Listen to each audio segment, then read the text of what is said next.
My ex gave his new GF my house key without telling me. When I found out, all hell broke loose. 6 months later, everything changed. I'm Emma, 28F, and I have a 6-year-old son, Liam, with my ex-boyfriend Jake, 30M. Our story began when we met in college. I was a freshman, and Jake was a junior.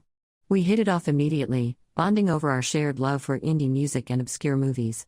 Our relationship moved quickly, and before I knew it, we were inseparable.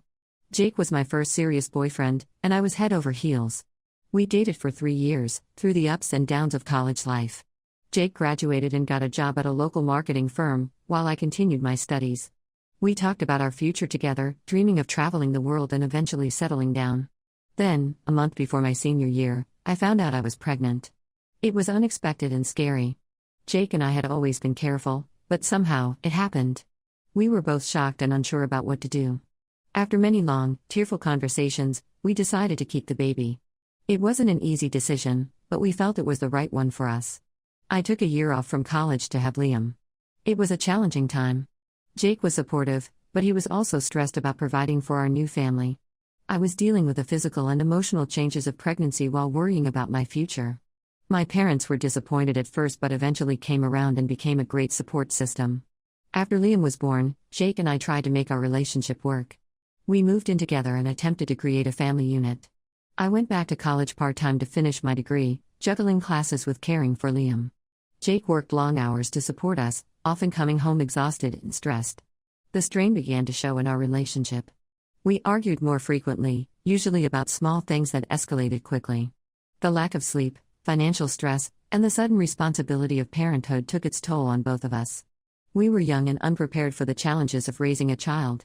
Despite our best efforts, we couldn't recapture the carefree relationship we once had. 2 years after Liam was born, we made the difficult decision to separate. It was painful, but we both realized it was for the best.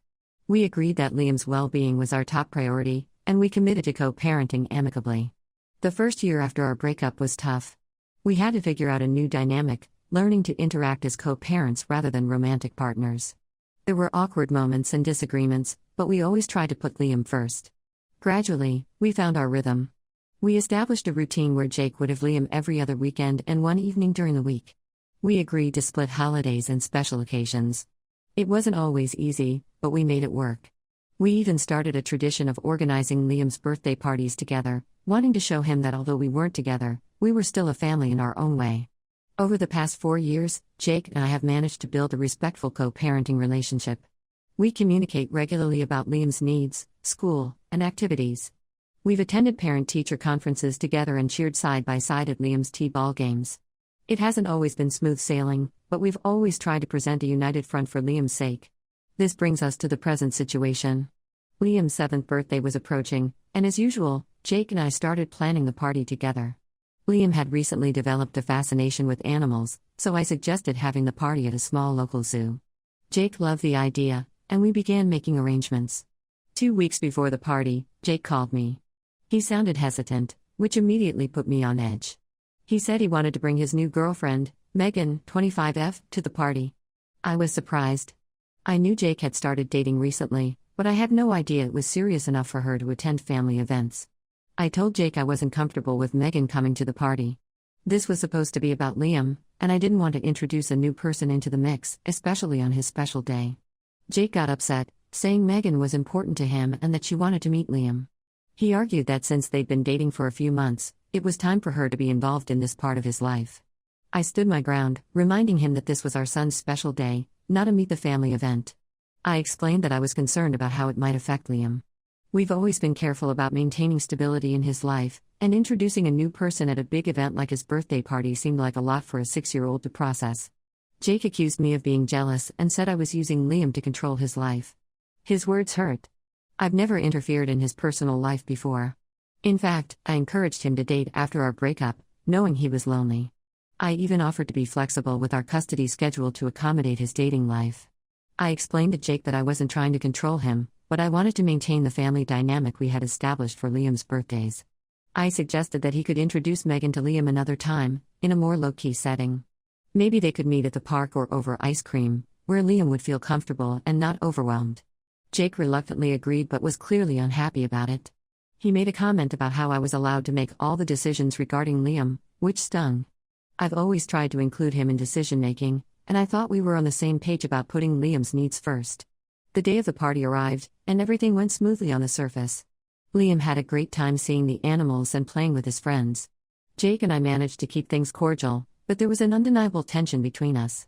I caught him checking his phone frequently, and I suspected he was texting Megan. After the party, Jake's sister Lisa, 27F, called me. Lisa and I had always gotten along well, even after Jake and I broke up.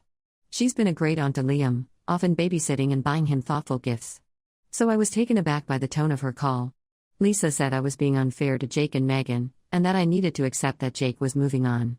She suggested that I was holding on to hope of reconciling with Jake, which is why I didn't want Megan at the party. Lisa went as far as to say that I was using Liam as an excuse to keep Jake from fully moving on with his life. I was shocked by Lisa's words. Jake and I have been over for years, and I have no desire to get back together with him. Our relationship is purely about co-parenting Liam.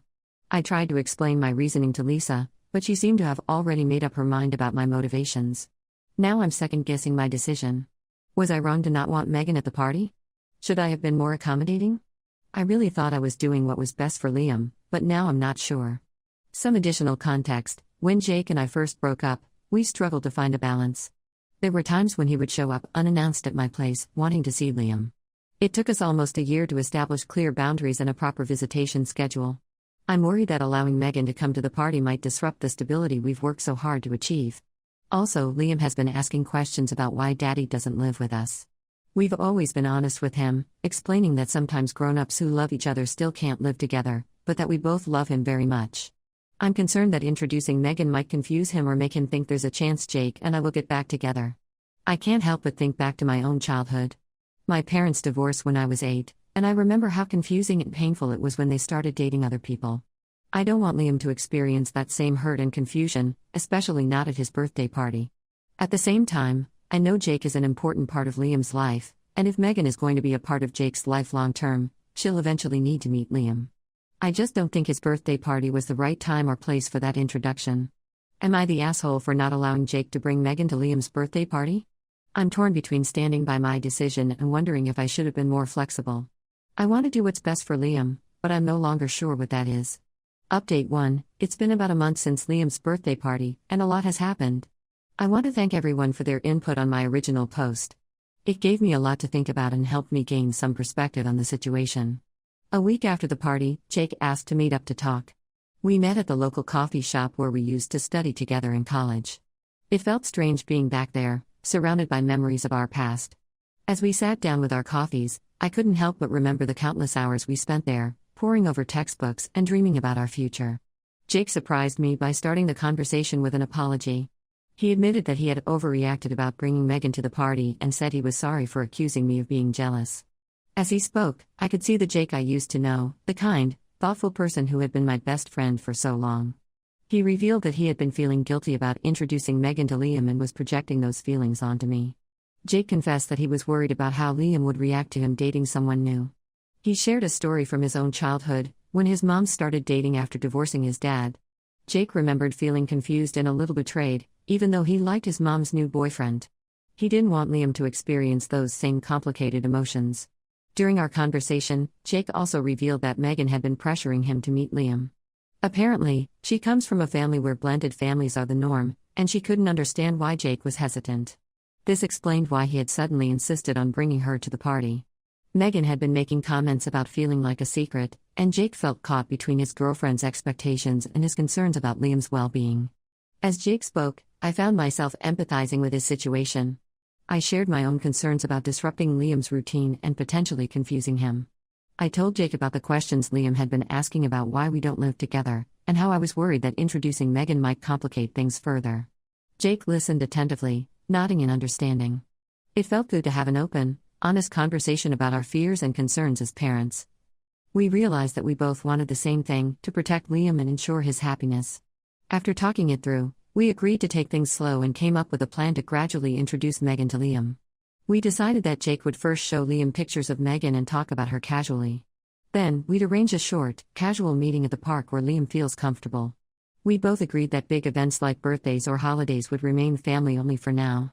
I felt relieved after our conversation. It seemed like Jake and I were back on the same page, working together as a team for Liam's benefit. I even found myself feeling hopeful about the possibility of Megan becoming a positive presence in Liam's life, if things progressed naturally. However, things took an unexpected turn last week. Jake called me late one night, sounding upset. At first, I was worried something had happened to Liam, but then Jake explained the situation. He had discovered that Megan had been going through his phone and had found our text messages discussing Liam. She had then taken it upon herself to message me, pretending to be Jake, asking for more time with Liam. I was shocked. I had no idea these messages weren't from Jake. Looking back, I realized that the tone and wording of those messages had seemed a bit off, but I had chalked it up to the text format. We had a long talk about it, and Jake was mortified. He apologized profusely and assured me he had no idea Megan had done this.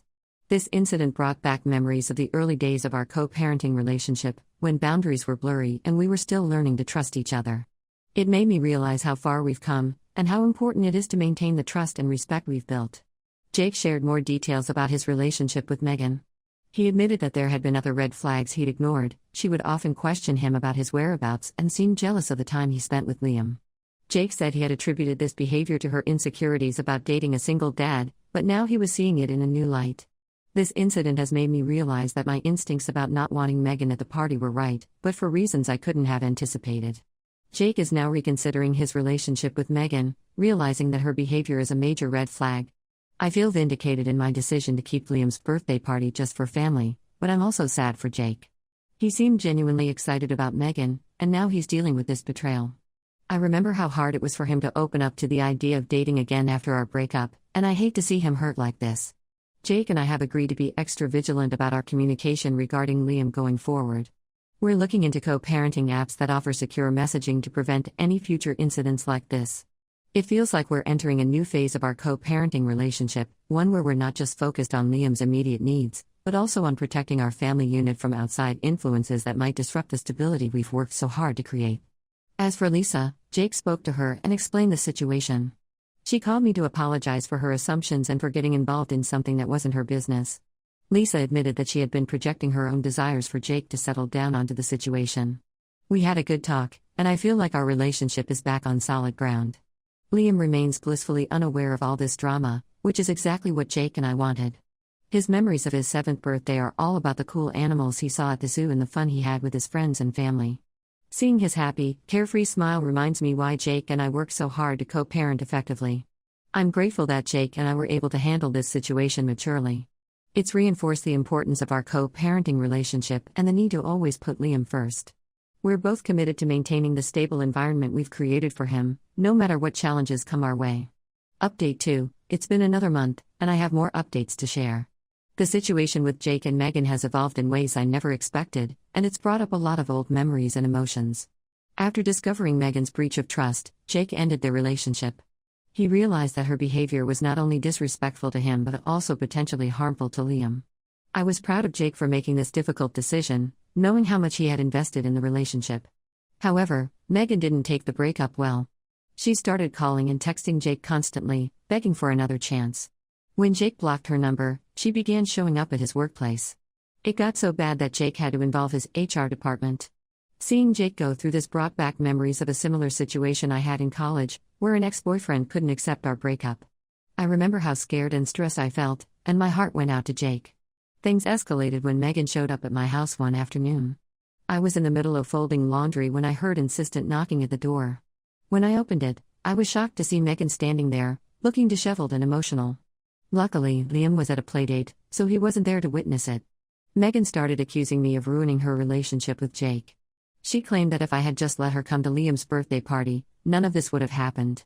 As she spoke, I could smell alcohol on her breath, which made the situation even more concerning. I tried to remain calm, drawing on the conflict resolution skills I'd learned in my job as a teacher. I asked Megan to leave, explaining that this wasn't the appropriate way to handle the situation. She refused, becoming more agitated. I felt a mix of fear and anger, fear for my safety and Liam's, and anger that this woman thought she had the right to come to my home and make demands. When it became clear that Megan wasn't going to leave voluntarily, I had to call the police. As I waited for them to arrive, with Megan still ranting on my front porch, I couldn't help but think about how this situation could have affected Liam if he had been home. It made me even more certain that I had made the right decision in keeping her away from Liam's party. After the police removed Megan from my property, I called Jake to let him know what had happened. He was horrified and came over immediately. As we sat in my living room, the same room where we used to watch movies and play with baby Liam, Jake broke down. He apologized over and over for bringing this chaos into our lives. Seeing him so vulnerable reminded me of the night he found out I was pregnant. We sat in this same room, terrified and unsure about the future. Just like then, I found myself comforting him, assuring him that we would get through this together. After this incident, Jake and I decided we needed to take legal action to protect ourselves and Liam. We met with a lawyer and filed for a restraining order against Megan. The process was draining, bringing up painful memories and forcing us to relive the scary moments. But we felt it was necessary given her erratic behavior. Throughout all of this, we've been careful to shield Liam from the drama. He knows that Daddy isn't seeing Megan anymore, but we've kept the details vague. We've simply told him that sometimes grown-ups realize they're not right for each other, just like when Mommy and Daddy separated. Liam seemed to accept this explanation, but I've noticed him being a bit clingier lately, especially with Jake. It breaks my heart to think that he might be picking up on the stress and tension, despite our best efforts to protect him. This whole experience has brought Jake and me closer as co-parents. We've had to present a united front and make difficult decisions together. It's reinforced our commitment to putting Liam's well-being first, no matter what. In a way, it feels like we've come full circle, from scared young parents to a strong team facing challenges together. We've also had some honest conversations about introducing new partners to Liam in the future. We've agreed that we'll wait until a relationship is stable and serious before even considering introductions. And we'll always discuss it with each other first and make decisions together. It's a delicate balance, but we're committed to finding a way to move forward with our lives while still prioritizing Liam's needs. I'm grateful for the support of my family and friends through this challenging time. My mom has been a rock, offering childcare when we needed to meet with lawyers and lending a sympathetic ear when I needed to vent. My best friend Sarah has been checking in regularly, making sure I'm taking care of myself amidst all the stress. I'm also thankful for Jake's maturity in handling this situation. Despite the stress and embarrassment he must be feeling, he's remained focused on what's best for Liam. It's moments like these that remind me why we work so well as co-parents, even if we couldn't make it as a couple. As we navigate this difficult period, I find myself reflecting on how far we've come since those early, uncertain days of parenthood. While I never could have predicted these recent challenges, I'm proud of how we're handling them. It gives me hope that no matter what the future holds, Jake and I will always find a way to put Liam first. Update 3. It's been 6 months since my original post, and I wanted to provide a final update on our situation. A lot has changed, and I'm happy to report that things have settled into a new normal. The restraining order against Megan was granted, which has given both Jake and me peace of mind. She hasn't attempted to contact either of us since the order was put in place. We're hopeful that this chapter of our lives is finally closed. The day we received the final paperwork, Jake and I shared a quiet moment of relief. It felt like we could finally exhale after months of tension. Jake has been seeing a therapist to work through the emotional impact of his relationship with Megan. He's realized that there were red flags he ignored early on, and he's learning to establish healthier boundaries in his relationships. I'm proud of him for taking these steps to better himself. It reminds me of the growth we both went through after Liam was born, learning to be parents and adults at the same time. As for Liam, he's thriving. The stability Jake and I have maintained seems to have had a positive impact on him. His teachers have commented on how well-adjusted and happy he seems, which is the best news we could hope for. Last week, Liam's school had a family day event. Jake and I attended together, and seeing Liam's face light up when he saw both of us there made all the hard work of co-parenting worth it. Jake and I have continued to co-parent effectively. We've even expanded our communication to include a shared online calendar for Liam's activities and appointments. This has helped us stay on the same page and avoid any misunderstandings. It's a far cry from the early days of our separation when we could barely coordinate a pickup time without an argument. We recently had to navigate another potential challenge when I started dating someone new, Mark, 32M. Learning from our past experiences, I was upfront with Jake about the relationship from the beginning. We had a mature discussion about how and when to potentially introduce Mark to Liam, if the relationship progresses to that point. Jake was surprisingly supportive, which I appreciate. We agreed that we'd wait at least 6 months before considering any introductions, and that we'd prepare Liam together if and when the time comes. It feels good to approach this situation as a team, rather than as adversaries. This whole experience has taught me the importance of maintaining clear boundaries and open communication in co-parenting relationships. It's not always easy, but it's crucial for the well-being of our child. I've learned that it's okay to trust my instincts as a mother, but also to be open to compromise and discussion. I'm grateful for how far Jake and I have come in our co-parenting journey. From the initial struggles after our breakup to navigating the challenges with Megan, we've grown stronger as a team. Our focus remains firmly on providing a loving, stable environment for Liam, and I'm confident that together, we can handle whatever comes our way. As I write this final update, I'm sitting in the same room where Jake and I first learned we were going to be parents. So much has changed since then, but our love for Liam remains constant. While our path hasn't been easy, I'm proud of the family we've created and the example we're setting for our son. Thank you to everyone who offered advice and support throughout this journey. Your input has been invaluable in helping me navigate these complex situations. If there's one thing I've learned, it's that parenting is never straightforward, but with patience, communication, and a whole lot of love, it's possible to create a happy, healthy environment for your child,